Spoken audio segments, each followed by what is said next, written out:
What's going on, guys? It's Shorsha here again. Is this thing on? Yes, it is. Okay. So today I want to talk about, just make sure I got no sensitive information hidden in the background. No, I do not. Just came back from a 10K run. Just got out of the shower.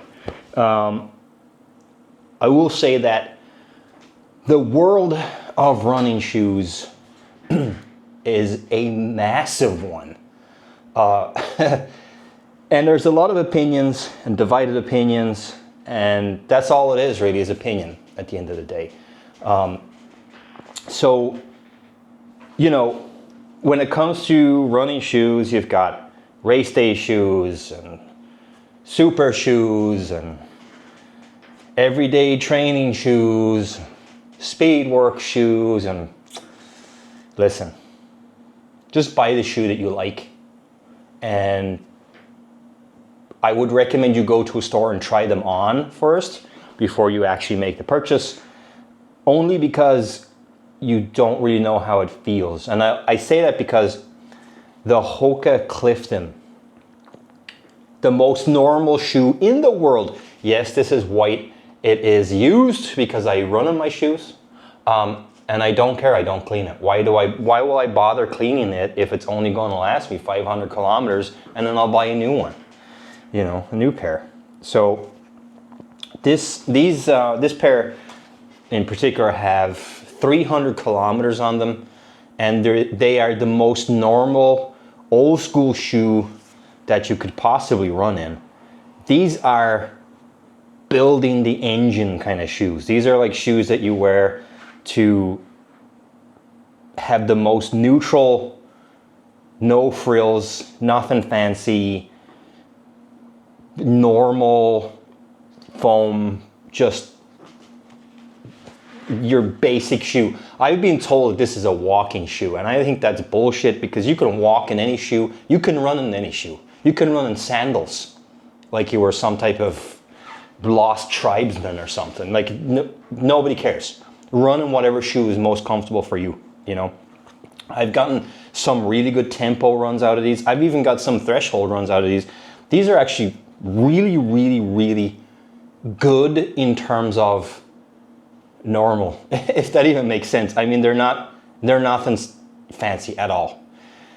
When you first put these shoes on, it feels like there's a freaking tennis ball under your foot. It's very strange. The arch is so high, it feels like there's a ball right under your plantar, right under your foot. And it's very odd. I have a tendency, I don't know if you can make out from here. So these have 300 kilometers, and they're really, I mean, I've got some wear here on the heel, because when I run, I strike, you can see that all the wear is really neutral over the whole entire shoe itself, right? It's not like on one side or the other. You can see like mostly here, and I'll tell you why in a second, but you can see there's wear all the way, like I'm a very neutral striker.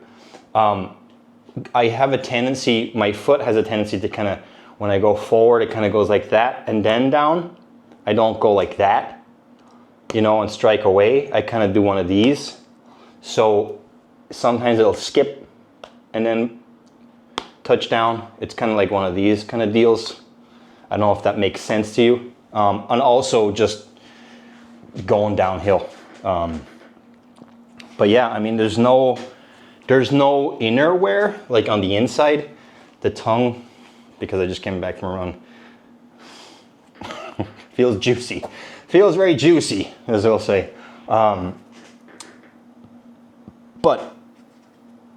the Clifton 10, I'm gonna buy another pair. I'm not gonna buy the Clifton 11s, and the only reason is it's not. So these are on sale. You'll get these for like, I don't know, 30 or 40 euros cheaper than the 11s. Why bother? There's no. They've re-engineered the upper. I mean, this is edition 10. It's not really that different from the first edition. There really is no difference at all. You know, they changed the shape of some stuff. They put the logo in a different position. The midsole is exactly the same. It's the same freaking shoe. I mean, it's not, like I said, it's not that special, but it's special because it's not that special, if that even makes sense.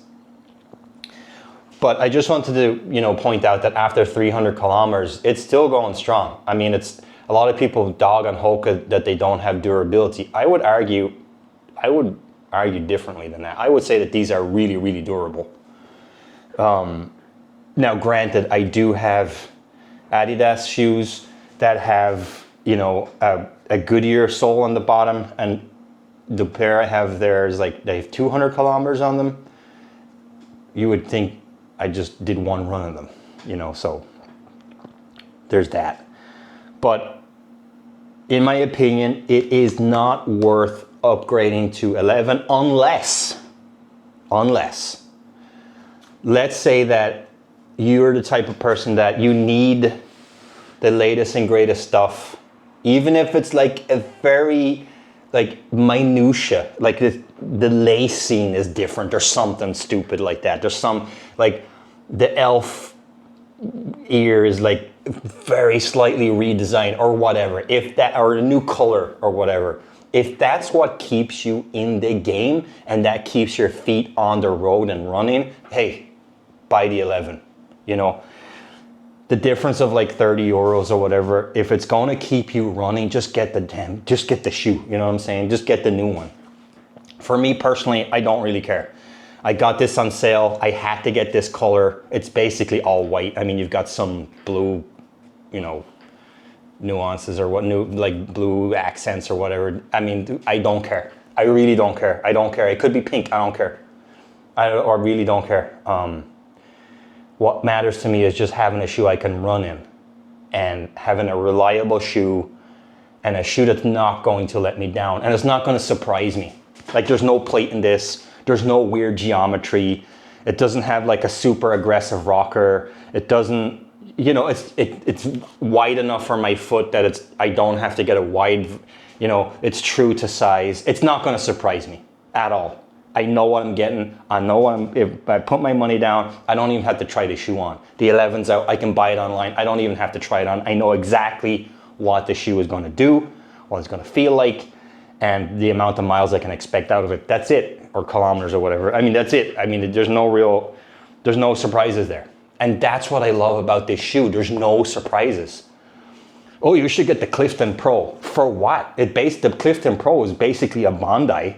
Why would I buy? If I want that, I just get the Bondi.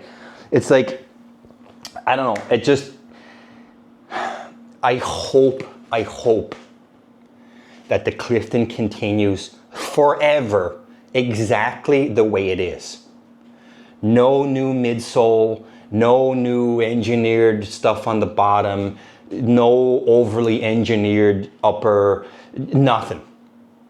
Just keep it the same. Every time they make a new edition, there's a new colorway or something like that, and a slightly redesigned, pattern or whatever. 5 grams less or something, I don't care. But please, Hoka, please, do not change it too much. Keep it like this. No surprises, no frills. It's not a race day shoe, but if you want to race in it on race day, you can. Like, that's what I'm saying. It's an all-rounder. If I had to buy only one shoe, if I only had the budget to buy one shoe, and I couldn't go to like 200 euros, I couldn't get like a super shoe, I couldn't get like a freaking, I couldn't get like an Adidas Hyper Blast, whatever, for 200 euros or whatever. I couldn't get like a really, really high-end shoe, and my budget was very limited. Like I could only get one watch or, like a very basic watch. I'd probably get the Garmin 70 because the battery life is great and it has all the features that any other Garmin has, basically. All I need, for example, is to press run and stop. That's it. Go, stop, lap, whatever. I don't need anything else. I don't need any frills. I don't need any GPS, nothing. And then when it comes to shoes, it's the same deal. I don't want to overpay. I want to pay like, between 100 and 150 euros maximum. So when these are on sale, it's great. And I know exactly what I'm getting. If I only could pick one shoe, I would pick the Hoka Clifton. Because it's the most normal shoe you'll ever run in. there's no frills, and the price is great. Now, if I had an unlimited budget, I would have 10 different pairs of shoes, and I would have them for different reasons and different things, and I could spend, 350 euros on a pair of shoes. But I don't have that luxury. So again, if I only had one option, it would be the Hoka Clifton, irrespective of what Clifton it is. The 10, the 11, the 9 even. I mean, I don't think you can find the 9 anymore, but now that the 11 is on, the 10 is definitely on sale. It was on sale, but now for sure in every colorway imaginable. So I'm probably going to get another pair of these before I can't get them anymore, and you can only get the 11. But yeah, I'm really happy with the Hokas, and I'm looking forward to where the Clifton is eventually going. The Pro, I'm not so sure about. I don't think that's necessary, but yeah, 300 kilometers, going strong. I'll give you an update at 500 kilometers. What do you think? Let me know. Let me know what you think of the Hoka Clifton lineup, including the Pro, the 11, the 10, the Pro, whatever. Let me know your thoughts. Let me know if you've ran in this shoe. I really enjoy it, and I hope they never change. If you haven't done so already, make sure you subscribe, leave a like and a comment about these shoes. Thanks, guys.